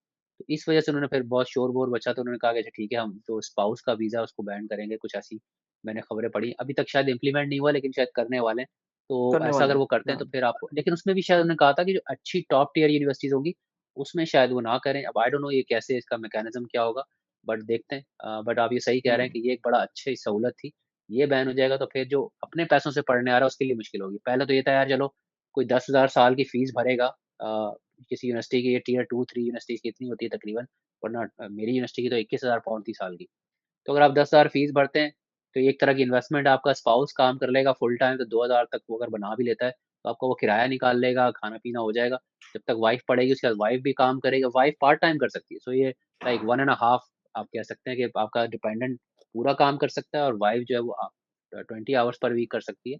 तो ये भी बड़ा एक अच्छा कॉम्बिनेशन, बट अब ये शायद ऑप्शन अवेल हाँ, जिन जिन लोगों को मैं जानता हूँ, उन्होंने बड़ा अच्छा उसको यूटिलाइज़ किया था क्योंकि उन सारे लोगों में जो भी थे, वो सारे प्रोफ़ेशनल्स थे। और जिन लोगों को जो लोग गए और उनकी वाइफ़ वहाँ पर पढ़ रही थी, तो उनको जो जॉब्स मिली, वो पार्ट टाइम जॉब्स नहीं थी, वो जॉब्स बड़ी अच्छी जॉब्स थी। 70,000 पाउंड और 80,000 पाउंड्स की जॉब मिल गई थी ऑटोमैटिकली उनको, क्योंकि उनके एक्सपीरियंसेस अच्छे थे। अच्छा, इसके अंदर मैं एक और चीज़ before I go to to एक मिनट, ये हुँ, आईटी, अगर फ़र्ज़ करें आप एक आईटी इंजीनियर हैं, कराची से बैठ के लिंक्डइन पे आपको नहीं मिल पा रहा, लेकिन अगर आप स्पाउस के वीज़े पे यहाँ पर आ गए, आप इन पर्सन अवेलेबल हैं, तो कंपनीज़ हाँ, होती है यार, बंदा लंदन में ही बैठा हुआ है या कहीं करीब है, चलो मिल लेते हैं, और फिर आपके पास एक चांस है, आप अगर if you are in the UK, तो it's easier to find the job relatively, ठीक है? वैसे बाहर से भी हुँ, मिल जाती है, लेकिन यहाँ से अगर आप हैं, तो रिलेटिवली ईज़ियर जो आपने बात की, तो वो एक एक ज़ाहिर है एक एडवांटेज होता है। सही। एक सवाल आपसे मेरा है कि जो यूएई में, अ आपने बताया कि आना तो चलें आसान है, लेकिन वहाँ पर एक जो लोगों को एक कंसर्न होता है कि यार, कमा लो चाहे 10 साल, 15 साल, 20 साल, आखिर में वापस ही आना पड़ता है। लेकिन आपने शायद गोल्डन वीज़ा का ज़िक्र किया था। इसको एक्सप्लेन करें, हुँ, क्या अब पॉसिबल है कि अगर यूएई में परमानेंट रुकना चाहे हाँ। बंदा, तो भाई मुझे रहना ही वहाँ पर है, तो ये पॉसिबिलिटी? मैं उससे पहले एक एक चीज़ मुझे आपसे पूछनी भी थी और मैंने अपनी क्लैरिफ़िकेशन करनी थी regarding studies again in the UK तो वो गोल्डन वीज़ा पे मैं आऊँगा और बाकी वीज़ाज़ भी डिस्क्राइब करूँगा मैं। लेकिन उससे पहले अगर आप मुझे ये बताएँ क्योंकि पहले जब मैंने खुद भी यूके में मास्टर्स किया हुआ है और जिस टाइम पे हमने मास्टर्स किया था यूके में और वहाँ पर उस वक़्त फ़ीस थी उसकी ऑलमोस्ट मेरी फ़ीस थी यूनिवर्सिटी ऑफ हार्टफोर्डशायर से किया था मैंने 10,000 पाउंड की फ़ीस थी और ये बात है 2020 सॉरी 2001 की बात है, 2002 की बात है इनफैक्ट। तो 2002 के अंदर मास्टर्स की फ़ीस 10,000 पाउंड थी। उस टाइम पर जो लोकल स्टूडेंट्स पढ़ रहे थे मेरे साथ, वो दे रहे थे ऑलमोस्ट कोई 3000 पाउंड, साढ़े 3000 पाउंड। लेकिन अब मैंने सुना है कि यूनिवर्सिटी की जो फीसेज़ हैं, जो लोकल्स के लिए हैं, वो भी काफ़ी बढ़ गई हैं और इतनी बढ़ गई हैं कि ऑलमोस्ट वो 1 2/3 के करीब आ गई हैं। पहले वो 1/3 होती थी, अब 2/3 के करीब आ गई हैं इंटरनेशनल स्टूडेंट के। तो अगर आप बीइंग एन इंटरनेशनल स्टूडेंट किसी यूनिवर्सिटी में 20,000 पे कर रहे हैं, तो आपका जो लोकल काउंटर पार्ट होगा, वो आई गेस कोई 12,000 या 13,000 पाउंड फीस पे कर रहा होगा, तो ऐसे ही है? यार मैं इसको एग्ज़ैक्टली तो नहीं बता सकता, लेकिन मेरी अंडरस्टैंडिंग यही है, क्योंकि यूएस में भी यही सिस्टम था, यहाँ भी है कि जब आप नेशनल होते हैं ऑब्वियसली आपको फ़ीस कम लगती है इंटरनेशनल स्टूडेंट के मुकाबले में, ये तो है। और जहाँ आपने बात की कि बढ़ गई है, तो ऑब्वियसली द आप जिस टाइम की बात करें इतने साल भी गुज़र गए, इसमें लाज़मी बढ़ी होगी। लेकिन मेरे ख़्याल में कुछ इन पे प्रेशर भी था, कोविड में स्टूडेंट्स नहीं आ रहे थे, उससे पहले इन्होंने, आपको पता होगा, आई थिंक 2000, जहाँ तक मुझे याद है इन्होंने 2012 में शायद ये बैन कर दिया था, जो पोस्ट स्टडी वर्क वीज़ा होता है। यानी 2 साल आप यहाँ पे काम कर सकते हैं मास्टर्स या बैचलर्स के बाद, वो उन्होंने बंद हुँ, कर दिया था। तो उसके हुँ, बाद ज़ाहिर है इतने साल बाद उन्होंने 2019 में दोबारा खोला है, फिर एकदम से कोविड आ गया, तो सही मानों में इनके पास 21 में भी इतने नहीं आए, 2022 से स्टूडेंट वापस आना शुरू हुए। तो इतने गैप के बाद हुँ, आ रहे हैं, मेरे भी मुझे याद है पिछले साल का जो बैच था हमारी यूनिवर्सिटी का, उसमें 5 स्टूडेंट थे खाली पूरी क्लास में। उससे पिछले साल जो हमारा बैच था जिसमें मैं था, 8 स्टूडेंट थे। लेकिन नॉर्मली वो बताते हैं अब जाके इस साल 15 आए हैं, और उससे पिछले वो कहते थे प्री कोविड नंबर ऐसे ही होते थे, मिनिमम 15-20 स्टूडेंट होते थे। मैं अपने उसी डिपार्टमेंट की बात कर रहा हूँ। तो दैट शोज़ कि जब स्टूडेंट इतने सारे आ नहीं रहे, उसमें भी ज़्यादातर स्कॉलरशिप पे होते थे। तो इन पे भी प्रेशर था, अगर ये फीसें बढ़ाएँगे, स्टूडेंट पहले ही नहीं आ रहे, तो फिर कौन आएगा पढ़ने? तो शायद मेरे ख़्याल हुँ, में उस स्पीड से ना बढ़ी हों। अगेन मैंने अभी देखा नहीं है, मुझे डेटा देखना पड़ेगा कि कितना बढ़ाया है, लेकिन बढ़ाई तो होगी, इतने सालों में ऑब्वियसली हर चीज़ के पैसे बढ़ते हैं, तो फीस भी बढ़ी होगी। और सही। ये बात तो सही है कि जो लोकल स्टूडेंट हैं, उनकी फीस कम होती है इंटरनेशनल के मुकाबले। सही।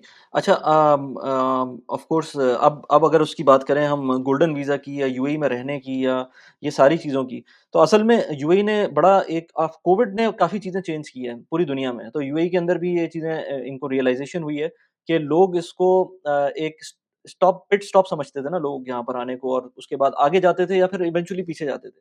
तो अब उन्होंने कुछ इस तरह की चीज़ें कर दी हैं गोल्डन वीज़ा के सिनेरियो में कि अ, अगर आप गोल्डन वीज़ा ले लेते हैं तो आपको 10 साल का रेज़िडेंस वीज़ा मिल जाता है। अब उसके अंदर आपके पास कुछ बेनिफिट्स होते हैं। कुछ बेनिफिट्स मैं आपको बताऊँ लेट्स से अगर मैं एज़ अ एम्प्लॉयर एक कहीं मैं काम कर रहा हूँ, तो मुझको लेट्स से मैं कहीं काम कर रहा हूँ तो मुझको पहले कहीं और बिज़नेस करने में एनओसी लेनी पड़ती थी अपने एक्जिस्टिंग जो भी मुझे एम्प्लॉय किया हुआ है जिसने।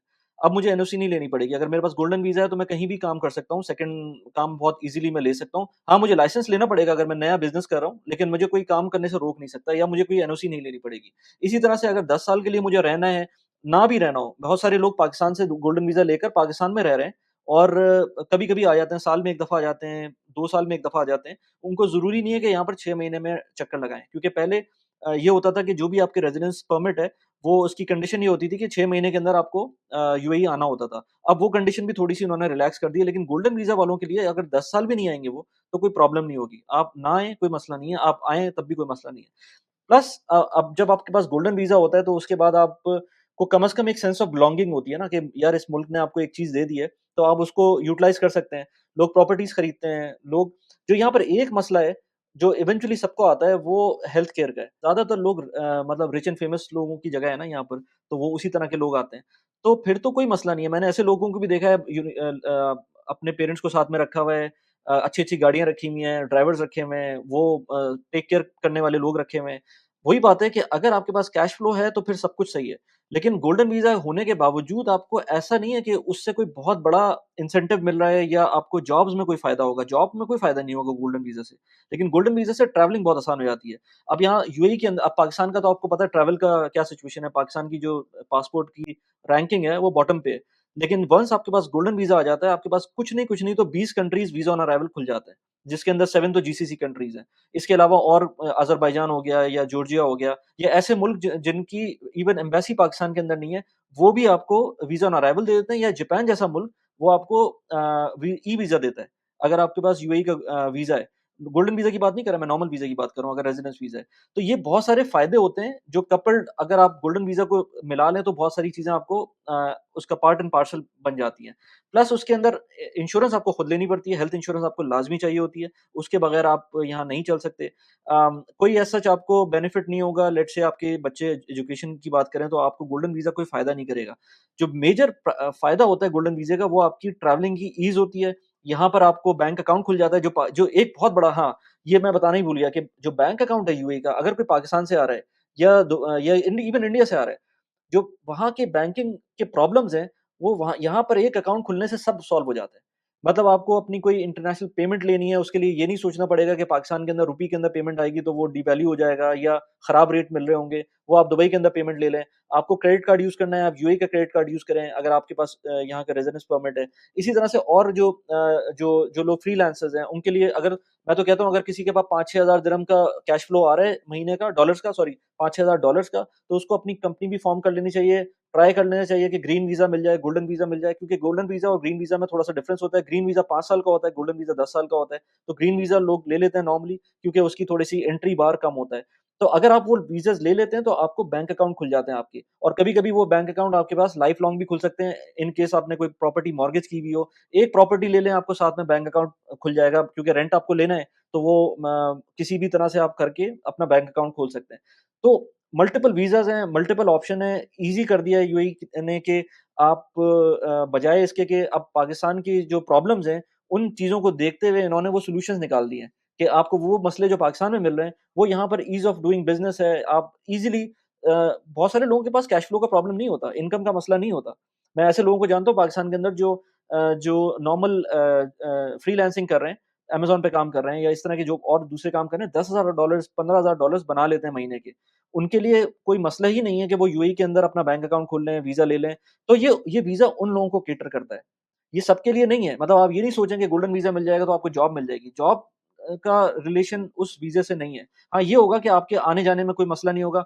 मैं कुछ यूट्यूब क्रिएटर्स को जानता हूँ, जो जिनको गोल्डन वीज़ा उन्होंने खुद दिया था। मतलब यूएई गवर्नमेंट ने कुछ इनिशिएटिव्स लिए हैं इस तरह के, कि बगैर कि ब क्योंकि गोल्डन वीज़ा के कुछ रीज़न्स होते हैं कि आपको मिल सके। जैसे 30,000 दिरहम से ऊपर की सैलरी है, तो आप गोल्डन वीज़ा के लिए अप्लाई कर सकते हैं। आप 2 मिलियन दिरहम से ऊपर की प्रॉपर्टी खरीदेंगे और उसको थ्रू आउट रखेंगे, तो आप गोल्डन वीज़ा अप्लाई कर सकते हैं। इसी तरह से अगर आप एक्सेप्शनली टैलेंटेड हैं, तो आपको गोल्डन वीज़ा मिल सकता है। आप डॉक्टर कोविड के दरमियान डॉक्टर्स को जो है ना गोल्डन वीज़ा इन्होंने दिया था। इसी तरह से पाकिस्तान के कुछ यूट्यूबर्स को उन्होंने गोल्डन वीज़ा दिया है। अब अब उनका फ़ायदा देखें ना, उन उन यूट्यूबर्स को जिनको मिला है, वो बगैर किसी प्रॉब्लम के वो यूएई आ जाते हैं। एक टिकट खरीदना होता है और यूएई आ जाते हैं। बैंक अकाउंट उन्होंने यहाँ खोल लिए हैं। गूगल की एडसेंस की पेमेंट यूएई में मिल रही है उनको। ये सारे जो इतने ईज़ीनेस कर दी है, वही बात है, पाकिस्तान के जितने प्रॉब्लम्स हैं, वो सॉल्यूशंस आपको गोल्डन वीज़ा में मिल जाएँगे। एक नॉर्मल बंदे के लिए वो शायद चीज़ें समझ ना आए, लेकिन जब आपका होराइज़न बढ़ता है ना, तब आपको समझ में आता है इन चीज़ों से क्या फ़र्क पड़ता है। एक अच्छे थोड़े से जिसके पास इनकम अच्छी आ रही है, उसको क्या-क्या फ़र्क पड़ता है। तो दुबई की शुरू से पॉलिसी रही है ना कि अमीरों को टारगेट करना है, उनका पैसा हाँ, लेके जाना है, हाँ, तो आई थिंक बिल्कुल, दिस इज़ बिल्कुल। Also a well thought out plan. हाँ। हम 1 घंटे के मार्क पे पहुँच चुके हैं। सो एक क्वेश्चन आपने मुझसे शेयर किया था, किसी ने पूछा था। तो उस पे बात कर लेते हैं, और मेरे ख़्याल में उसके बाद अगर आप चाहेंगे तो उसको एक्सटेंड कर दें, बट मेरे ख़्याल में हमने काफ़ी कुछ कवर कर लिया है। वैसे कॉस्ट वैसे पे आप बात सही कर कह रहे हैं, सकते हैं इंस्टाग्राम पे वीज़ाज़ कुछ की। क्वेश्चन्स आए हुए थे, वो मैं देख लूँगा, आप मुझे उसका रिप्लाई कर दें, जो आप कह रहे हैं, उसके बाद में अगर कुछ रहता है, तो फिर मैं पहला जो उसमें। आपने मुझे भेजा था कि यूके में पाकिस्तानी कम्युनिटी कहाँ है या मुस्लिम कम्युनिटी कहाँ, जहाँ से I think UK is one of the few countries in the world जहाँ पे आपकी बहुत ज़्यादा बड़ी कम्युनिटी है।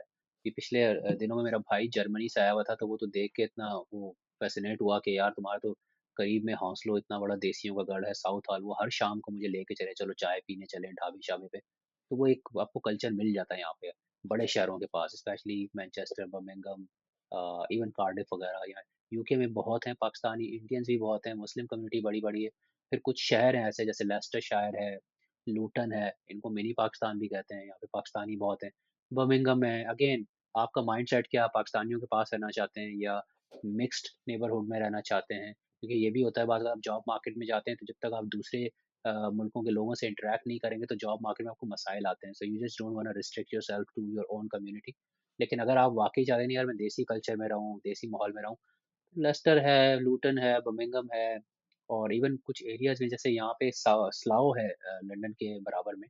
स्लाव के बारे में एक रिसर्च पढ़ा था, आपका मुझे पता नहीं, शायद पिछले साल की है, और इनका गवर्नमेंट का डेटा था। ये वाहिद नेबरहुड था पूरे यूके में जहाँ पे पाकिस्तानियों की तादाद इंडियन से ज़्यादा थी। एंड आई अच्छा। Was surprised, I was taken hmm. Aback by that, क्योंकि हर जगह पे इंडियंस ज़्यादा होते हैं because it's a big country, तो पाकिस्तानियों से ज़्यादा ही होते हैं। साउथ उसका स्लाव का मैंने सुना था कि वो ओएनएस का डेटा मैं देख रहा था कि कौन से साल का था ये मुझे याद नहीं, लेकिन ज़्यादा पुराना था। वहाँ पे पाकिस्तानी ज़्यादा हैं। तो ऐसी जगहें हैं जहाँ पे आप जाके रह सकते हैं।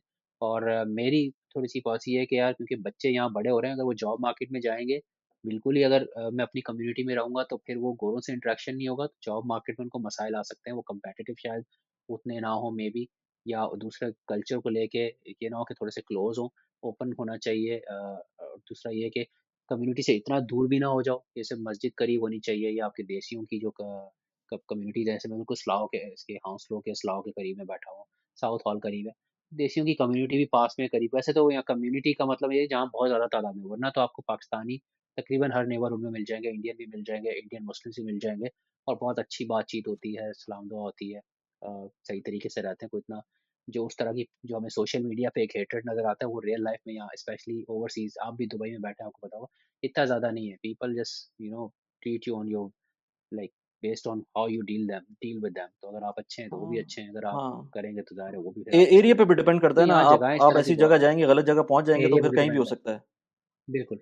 हाँ, बाकी अगर आप कहीं वाइल्ड वेस्ट निकल जाएँ इधर-उधर बड़े शहरों से दूर, जैसे भी पिछले दिनों में हमारे ऑफ़िस का एक ट्रिप था, वो एक विनयार्ड के ऊपर ले गई, जो शराब की अंगूरों के जो खेत होते हैं, जहाँ शराब-वराब बनती है, तो ऑफ़िस का एक टूर था, तो वो लेकर गए थे, तो मैंने कहा देखें तो सही बनती कैसे है, आउट ऑफ क्यूरियोसिटी। पी नहीं थी मैंने लेकिन देखने गया मैं।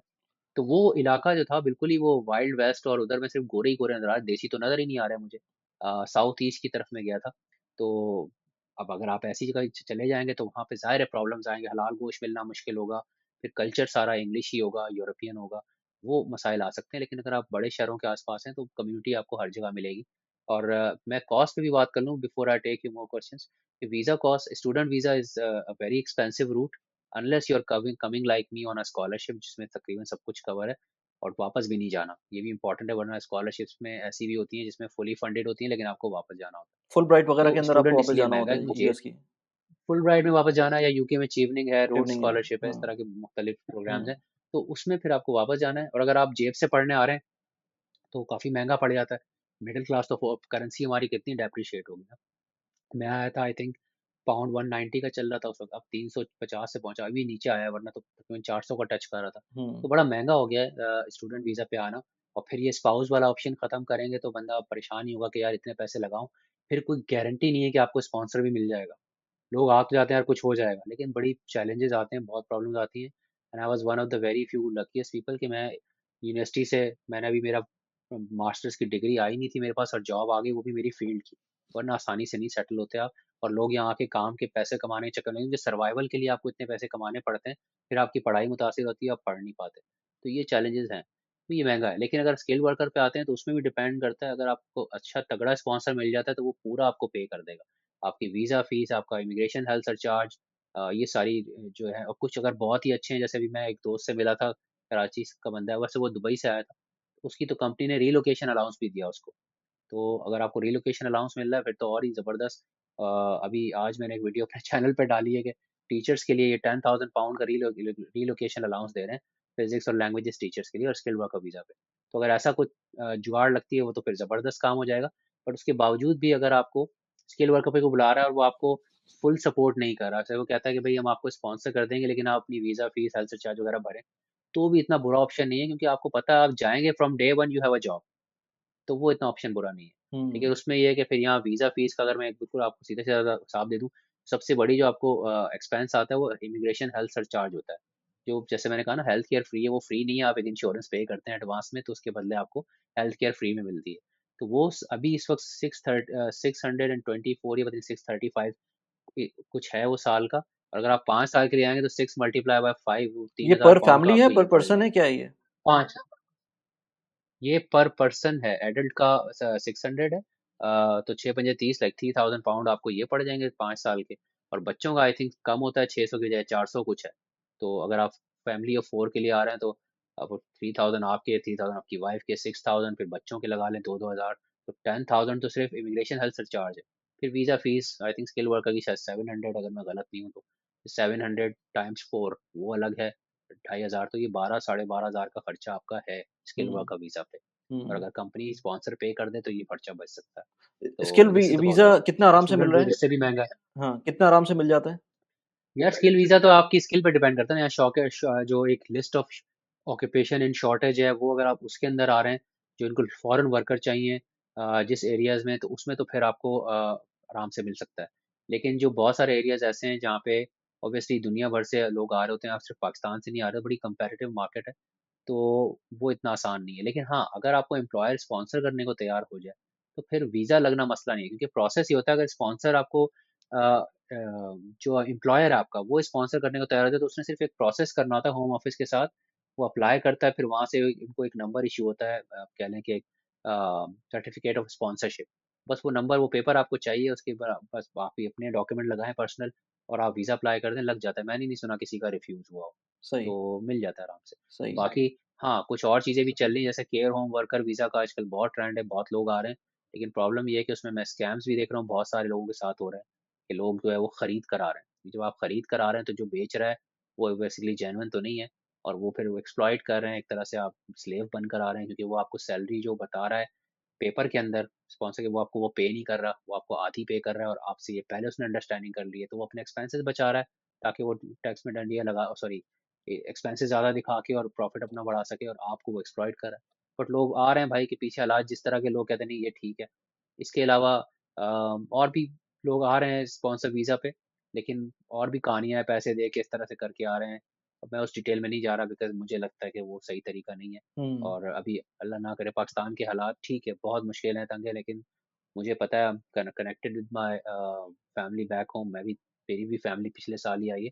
मुश्किल ज़रूर है, लेकिन ऐसा तो नहीं हो सकता ना कि हर बंदा छोड़ कर आ जाए, और यहाँ भी कोई इतना आसान नहीं है।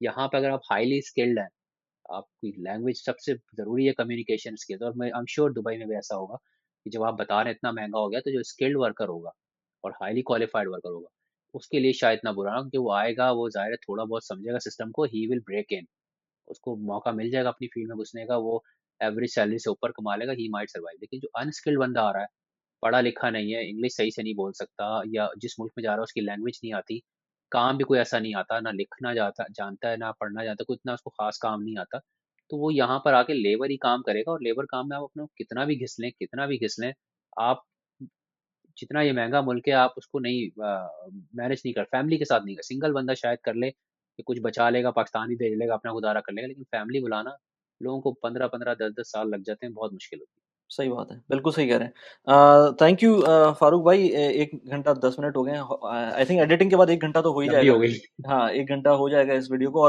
और भी मेरे पास क्वेश्चन्स थे और भी कुछ चीज़ें थी जो कि लोगों ने पूछी हुई थी लेकिन आई वुड से कि हम जो है ना नेक्स्ट सेशन करेंगे फिर, तो उसके अंदर बात करेंगे। हम इन्वेस्टमेंट्स पे ज़रूर बात करेंगे नेक्स्ट टाइम कि यूके में आपके पास कौन-कौन से इस पे इन्वेस्टमेंट अगर अपॉर्च्युनिटीज़ हैं। अगर कुछ सवाल ऐसे हैं, आपको लग रहा है कि बहुत सारे हैं, तो फिर छोड़ दें। अगर 3-4 सवाल है, तो क्विकली देख लेते हैं इसको, एक एक जो कंटिन्यू आप लोगों कर ने लीजिएगा पूछा हुआ 10 था मिनट। इन्वेस्टमेंट का पॉइंट ऑफ व्यू से क्योंकि जो लोग यूके में होते हैं उनके पास जो मैं देखता हूँ लोगों के पास वो प्रॉपर्टी की एक एक होती है रियल एस्टेट के अंदर आप इन्वेस्ट कर दें और बाकी स्टॉक्स वगैरह होते हैं लेकिन मैंने यूके की जो स्टॉक मार्केट है फुटसी कहते हैं क्या कहते हैं उसको I I am not sure FTSE वो 100, हाँ हाँ बिल्कुल फुटसी वही है। कहते हैं ना तो वो FTSE उसकी होता तो है, ऐसी परफॉर्मेंस कोई इतनी अच्छी FTSE। नहीं है तो लोग क्या करते हैं वैसे इन्वेस्टमेंट्स के इस लिए वक्त तो जो हालात चल रहे, देखें आप भी इन्वेस्टमेंट पे करते हैं, हाई इंटरेस्ट रेट एनवायरनमेंट चल रहा है, इसमें तो कोई भी स्टॉक मार्केट अच्छा परफॉर्म नहीं करती, क्योंकि इतना रिस्क है। तो और आपको इन्फ्लेशन इतनी ज़्यादा, रिस्क इतना ज़्यादा है, तो अगर आपको स्टॉक मार्केट से जो रिटर्न मिल रहा है उसके मुकाबले में, जब आप फिक्स इनकम में जा रहे हैं, यूएस ट्रेजरी में आपको 5% सेफ रिटर्न मिल रहा है, तो क्या ज़रूरत है रिस्क लेने की।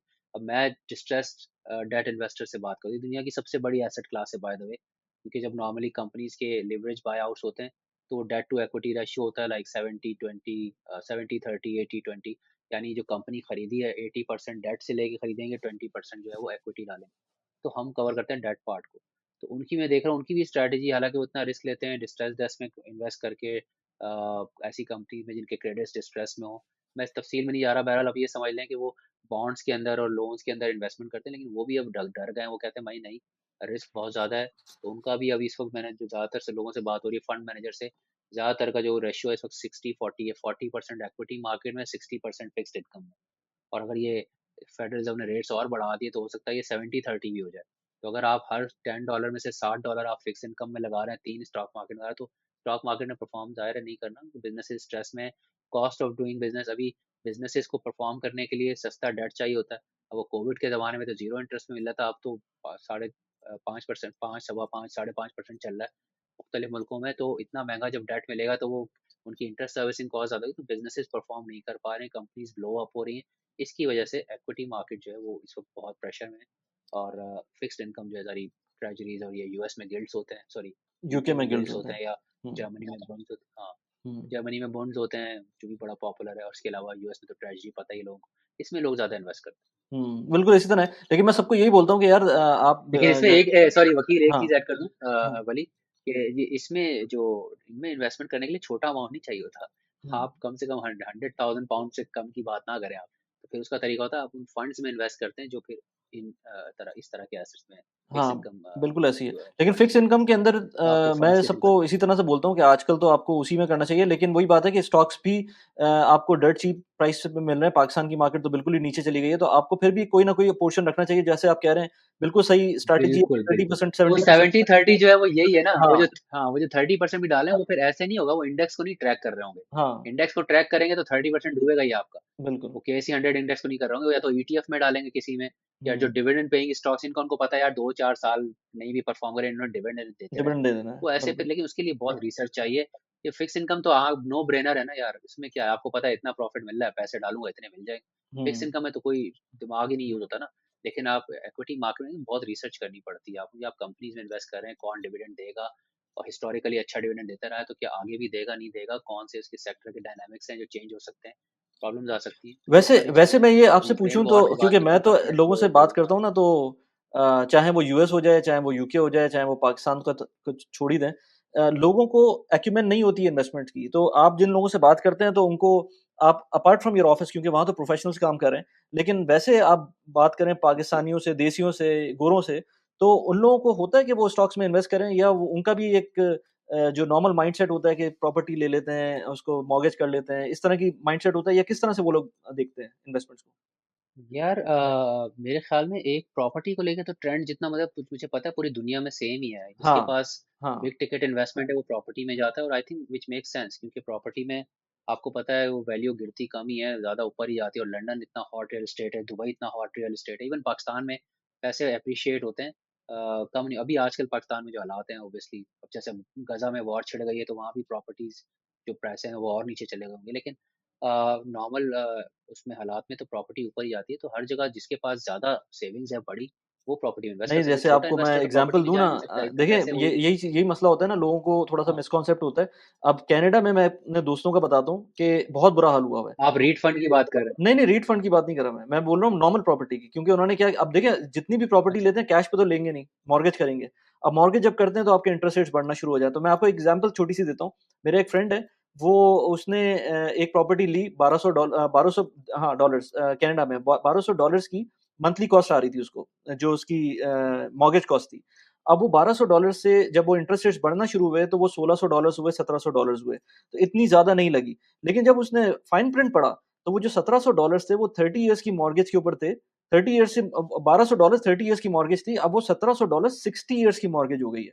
यानी कि वो सिर्फ़ इतना नहीं पड़ा कि 1300 से 1700 का हो गया, वो उसकी बियॉन्ड लाइफ़ टाइम चला गया।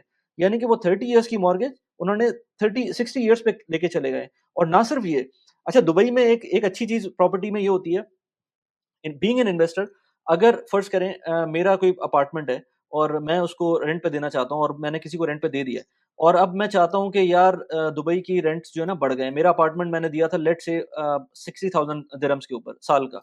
अब मुझे पता है कि 1 साल के अंदर फॉर सम रीज़न उसका रेंट हो गया 1 लाख दिरहम्स। लेकिन वो जो टेनेंट होगा वो नहीं छोड़ेगा। और उसको एक फिक्स परसेंटेज से ही आपको इंक्रीज़ करना पड़ेगा। अगर मुझे को उसको इविक्ट करना है तो मेरे पास 2 ऑप्शंस हैं। मैं उसको बोलूँगा कि यार मैं खुद मूव हो रहा हूँ उसके अंदर या मैं अपनी प्रॉपर्टी बेच रहा हूँ।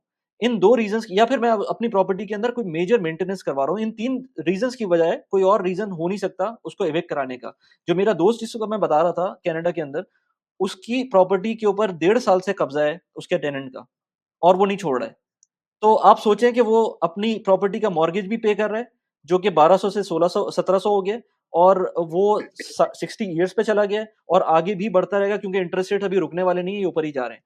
प्लस उसको प $500 का उन्होंने एक फिक्स कर दिया है वहाँ की कोर्ट ने कि $500 आपको देते रहेंगे, अगर देते रहें, उस पे डिफ़ॉल्ट करेंगे, तो फिर हम कुछ देखेंगे, अदरवाइज़ तो अब ये चलता रहेगा इस तरह से। तो वहाँ के रेंट लॉज़ जो रे ये तो टेनेंट ख़ैर को बहुत ज़्यादा फ़ेवर करते हैं। ये एक बड़ा बहुत बड़ा मसला है, अगर बिल्कुल आप प्रोटेक्ट इन्वेस्टमेंट की करते हैं। बात करते हैं। हाँ, तो ये सही कह रहे हैं। Coming back to your point कि आपने कहा ना कि इन्वेस्टमेंट में जिन लोगों से मेरी बात होती है फंड में, तो वो तो बहुत बड़े-बड़े फंड्स लेके बैठे, दुनिया के टॉप फंड्स हैं जिनसे हम लोग बात करते हैं।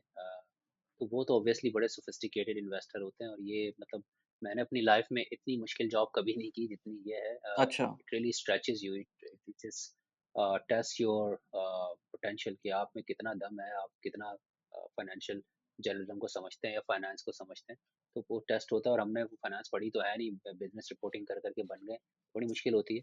तो ये तो बड़े सोफिस्टिकेटेड इन्वेस्टर्स होते हैं, ये तो बड़ी बारीकी में चीज़ों को देखते हैं। लेकिन अगर आप जनरल बात करेंगे जैसे आपने कहा, तो मेरे ख्याल में नहीं है। यहाँ भी पाकिस्तान में भी लोगों को वो नहीं है। आप देखें वही स्टॉक मार्केट के 2 लाख इन्वेस्टर्स हैं, उससे बढ़ते नहीं है, वो गिने चुने नाम है। तो नए इन्वेस्टर तो आते नहीं है पाकिस्तान स्टॉक मार्केट का, जो हाल है यहाँ पे नॉर्मली अवेयरनेस ज़्यादा है, लेकिन अगेन उसमें भी इनकम लेवल्स पे डिपेंड करता है। जो मैंने देखा है देसी लोगों का, स्पेशली जब मैं आया था स्टूडेंट लाइफ में जॉब करता, जो और जॉब्स करते हैं उनके पास कुछ बचेगा तो वो इन्वेस्ट करेंगे। वो जब बचता ही नहीं है और कुछ बचता है तो फिर बंदा प्रॉपर्टी बनाने की कोशिश करता है, उसका स्टॉक मार्केट की तरफ ध्यान नहीं जाता। सही। लेकिन लोग पैसे बनाते हैं। मैंने इस पे वीडियोस भी की डिस्ट्रेस्ड एट इन्वेस्टिंग पे अपने चैनल पे, कैसे ये लोग बनाते हैं, लेकिन डूबती हुई कंपनियों से बनाते हैं। तो बड़ी एसेट क्लास है। लेकिन जनरली बता रहा हूँ कि नहीं होता लोगों में रुझान, और जिनके पास पैसा होता है ऑब्वियसली, अगर बहुत पैसा है तो प्रॉपर्टी लोग प्रेफर करते हैं और वो मुझे लगता है इट मेक सेंस। अदरवाइज फिर लोग ऑब्वियसली जो है बड़े बड़े फंड्स में डालते हैं और ट्रेजरीज में डाल लेते हैं, स्टॉक मार्केट में भी डालते हैं। लोग पोर्टफोलियोज बनाते हैं कि अच्छा मैं बैलेंस करूंगा, मैं प्रॉपर्टी में इतना डालूंगा, मैं कमोडिटीज में इतना डाल दूंगा, मैं गोल्ड में ले लूंगा, कुछ गोल्ड का फंड ले लूंगा, इसके अलावा मैं क्या फिक्स इनकम में डाल दूंगा। तो लोग कोई ईटीएफ ले लूंगा, तो लोग पोर्टफोलियो बनाते हैं, अपना रिस्क डाइवर्स करते हैं।